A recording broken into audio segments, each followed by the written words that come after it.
Hi, boys and girls. It's Mr. Yates and Miss Garcia, and in this video, we're going to be going over the spiral math for Wednesday, April 17th. And I'm going to start by working on numbers 1 and 2, and we'll go over those together. Make sure you have your spiral math paper out. We'll be checking the work, and let's start with number 1. We're going to use the picture shown here to help solve the problems number 1 and 2. The first thing we're going to do is find the height difference between the birdhouse and the swings. So what I'm going to be looking at right now is our birdhouse right here and our swings right here. And let's take a look. We're finding the difference between the birdhouse and the swings, the height difference. So I'll be putting my answer sentence here is the height difference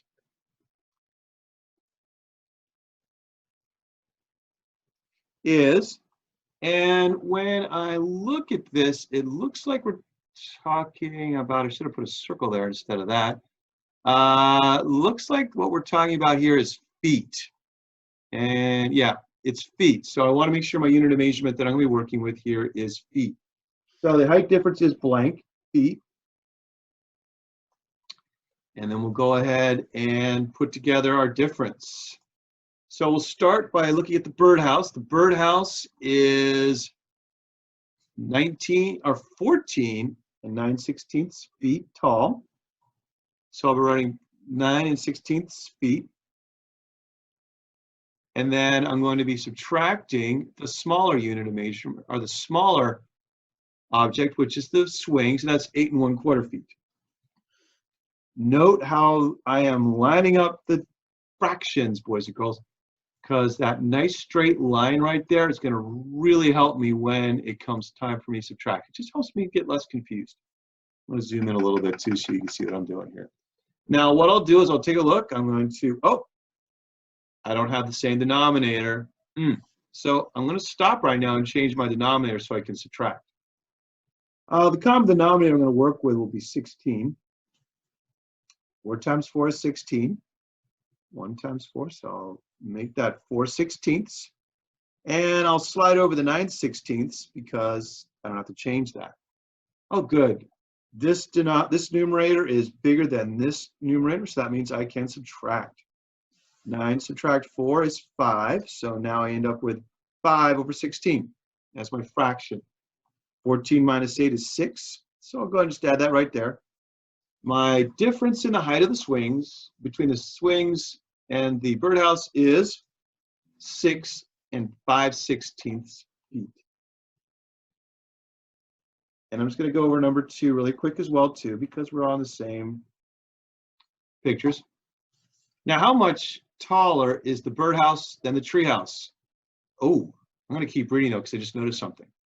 Round each mixed number to the nearest whole number. I'm glad I read that because I was just about to jump over here and start writing my fractions down, and I realized that I don't have to do that. I am going to go ahead though and put my answer sentence, and then I'll get back to rounding here. It says about how much about how much taller, and that's another indication that I'm going to be rounding because it says about how much taller. So about how much taller is the birdhouse and the treehouse? So I'll say that the birdhouse is, and I really want to attend to the word about. Because this whole thing what I'm doing today is I'm going to be rounding, so make sure you have about and maybe even the word is. The birdhouse is about, and that helps to put that in there. I made a little bit of a copier. The birdhouse is about blank, and my unit of measurement is feet. So I'm going to put is blank feet taller than the treehouse.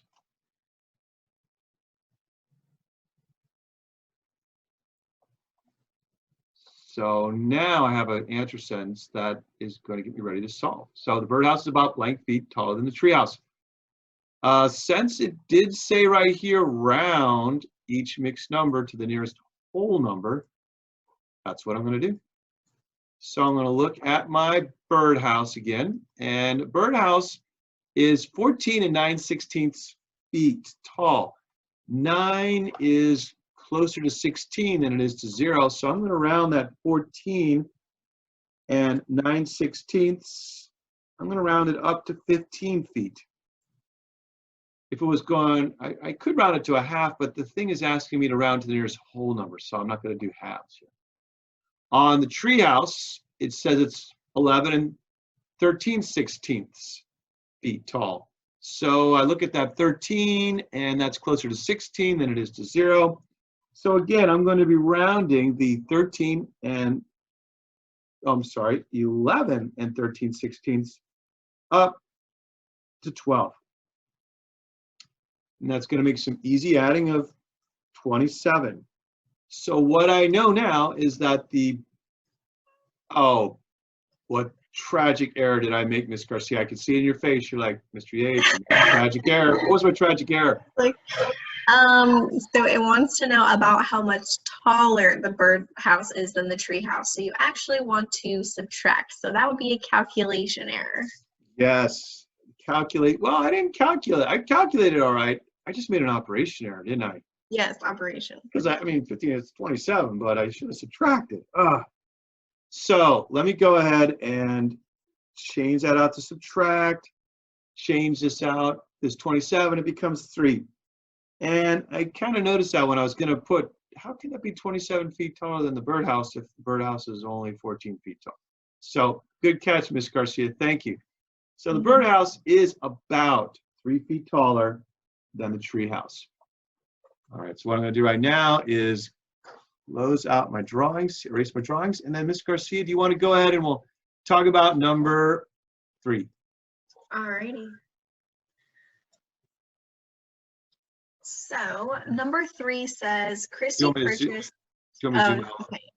Okay. That's 6.75, right? That's the decimal. Yeah, I need to I'm zoom. kind of blind when it comes to a computer. Okay.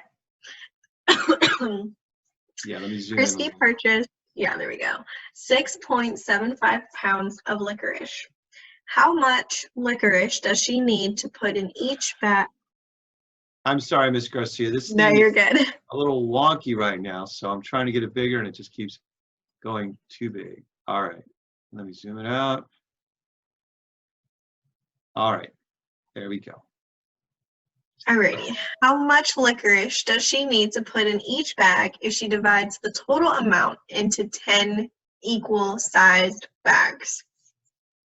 So for this one, for your guys' answer sentence, you can say she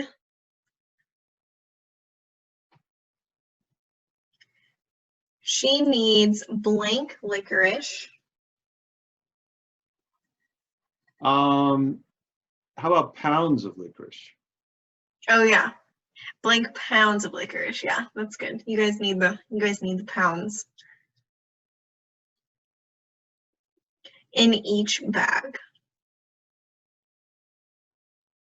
If anyone's, yeah. All right, great. So in this one, you're going to be dividing your 6.75 pounds by 10.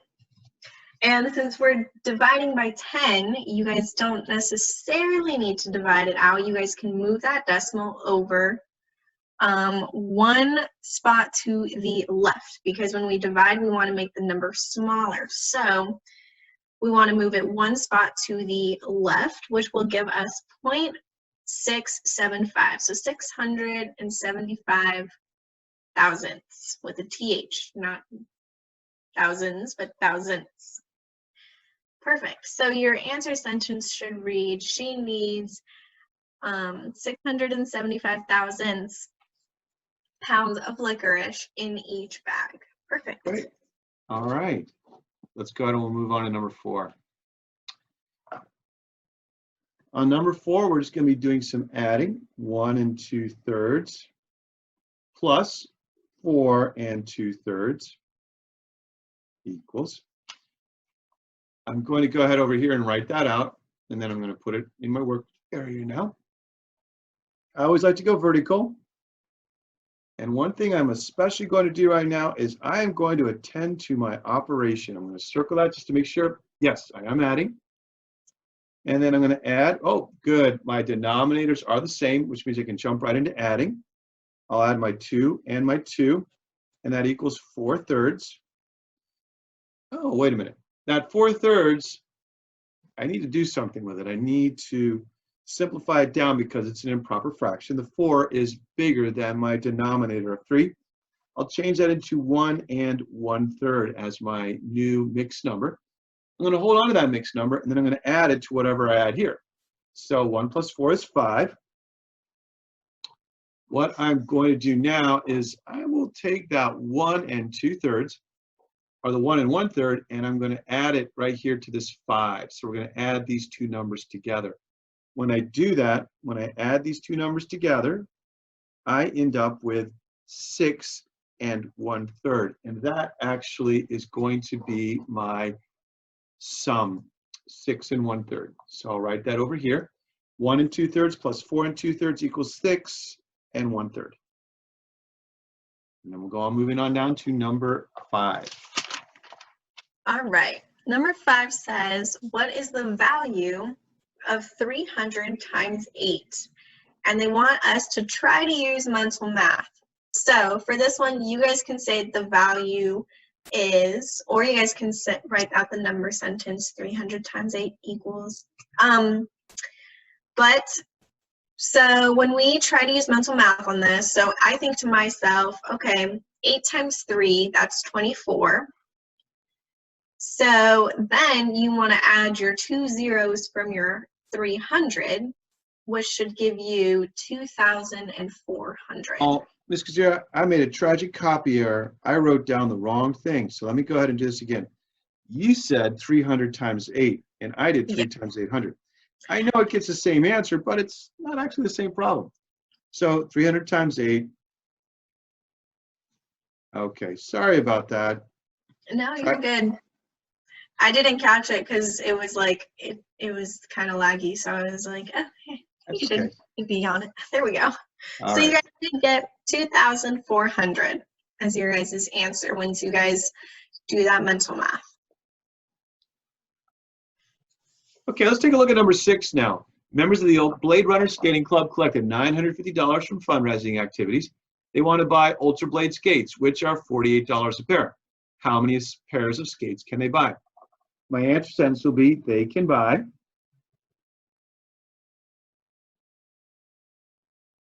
blank pairs of skates. And let's go ahead and take a look at what we have to do. It looks like here we have $950 worth of money. And they're going to take that $950 and they're going to try to buy as many of these Ultra Blade skates, which are $48 a pair. We're going to be dividing to see how many pairs they can buy. So I'm going to go sideways, which usually should help you with avoiding mistakes. We're going to take $950. We're going to divide it by 48. Let me look over here at my calculations. 48 times 2. 8 times 2 is 16. Carry the 1 is 96. So it looks like we can only go with 1 right here. 48 times 1. Now what I want to do is I want to carefully subtract. 5 times 8 I can't do, so I'm going to borrow 1 from the 9. It becomes 8. 15 minus 8 is 7. 8 minus 4 is 4. 47 is less than 48, so I'm okay. I'm going to drop down my 0 here, and now I have 470. I want to go check out and see if I could take 48 times 9 and see if that gets me a number that's going to work. 8 times 9 is 72. 4 times 9 is 36. So 36 plus 7 is 43. Is 432. I'm going to take that 432 and subtract from 470. 10 minus 2 is 8. I have to borrow here. That becomes 4 minus 3 is 1. Oh no, I'm sorry. That becomes a 6. So 6 minus 3 is 38. That means that I can take this 9 here and put it up here. And now I have 19 remainder 38. What does that mean? it means, boys and girls, that I can buy 19, or the Blade Runner Club can buy 19 pairs of skates. They have $38 left over. Is that enough money to buy another pair of skates? No, because $38 is less than the $48 for this pair of skates. So looks like they can get 19 pairs of skates with $38 left over. We're not even going to talk about that in our answer sentence. We're just going to say that they could buy blank. We can buy 19 pairs of skates. We're going to move on down. I'll show that one more time. They can buy 19 pairs of skates. Let's go ahead and move on down now to number 7. And we'll take that right here and let's take a look.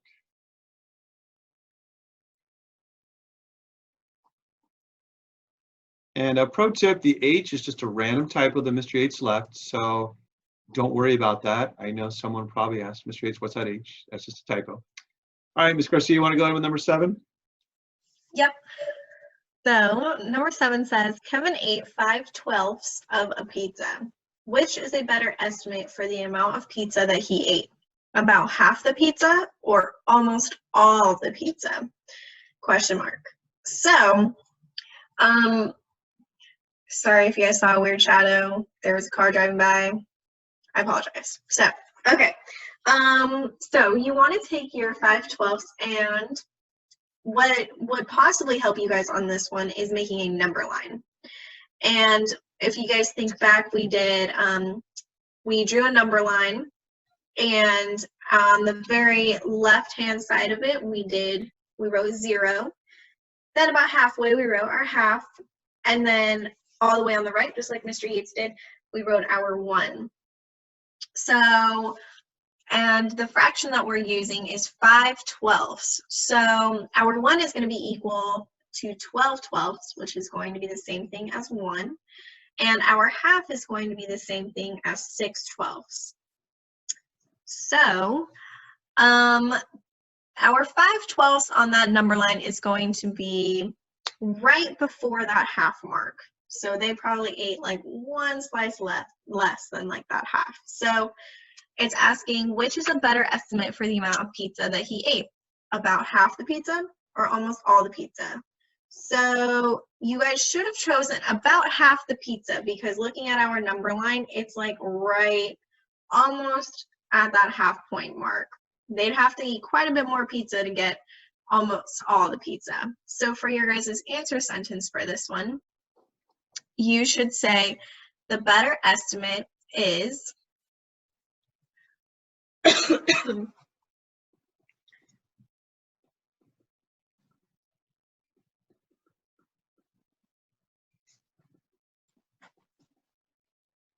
about half the pizza. Half of the pizza, I should say.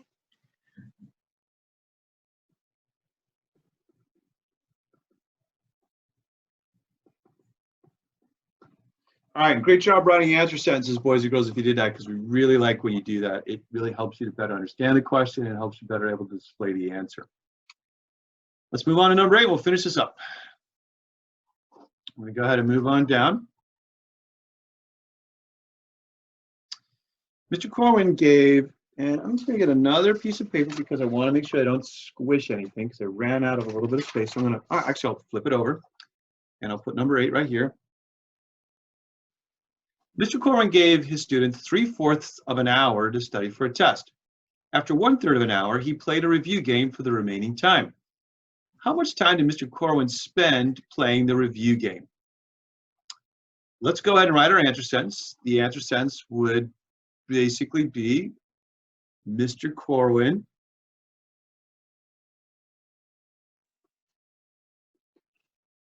played, and you could do this different ways. Mr. Corwin played blank, and our unit of measurement here is an hour. So it looks like there's all of this is about a fraction of an hour. This is a right here is a fraction of an hour, and this is a fraction hour. So I'm going to just say blank of an hour. And what did he play? Oh, played a review game.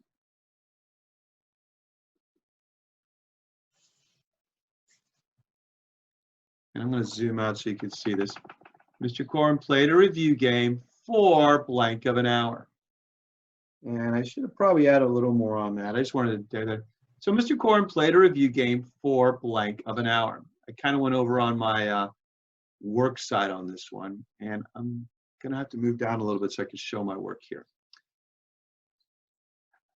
What I'm going to do for my work is I'm going to first start off with the amount of time, and I'll just autofocus that. There we go. The amount of time that the students were given to study for a test, which was 3/4 of an hour. I'm going to take away from that 3/4 of an hour the 1/3 of an hour that they spent studying. And then after that study time, they spent the rest of the time was playing a review game. So we're going to take 3/4 and subtract the 1/3 time that they were studying, and the difference will be the amount of time that they played on the review game. Oh, but the problem is that I can't subtract yet because I don't have a denominator that's the same. So let me do that right now. I know that the least common denominator for this is going to be 12. 3 times 4 is going to equal 12. 1 times 4 is going to equal 4. 4 times 3 equals 12 on the top, and 3 times 3 is going to equal 9. Now I can do some subtracting. My denominators are the same. 9 minus 4 is equal to 5. So now I have the fraction of 5/12. When I look at this, I can't simplify it. It is, nope, there's no way I can simplify this. So I'm going to take this 5/12 and plug it into my answer sentence. Mr. Corwin played a review game for 5/12 of an hour. Some of you may have figured out what that is in minutes, and that's awesome if you did. You go ahead and email me and let me know. I know last year some kids did that. So you guys did it, great. Otherwise, you are done. Just make sure you fill out the survey for your Spiral Math, and you are good to go. Thanks for checking your Spiral Math today, boys and girls. Bye-bye. Let me go ahead and clear this off.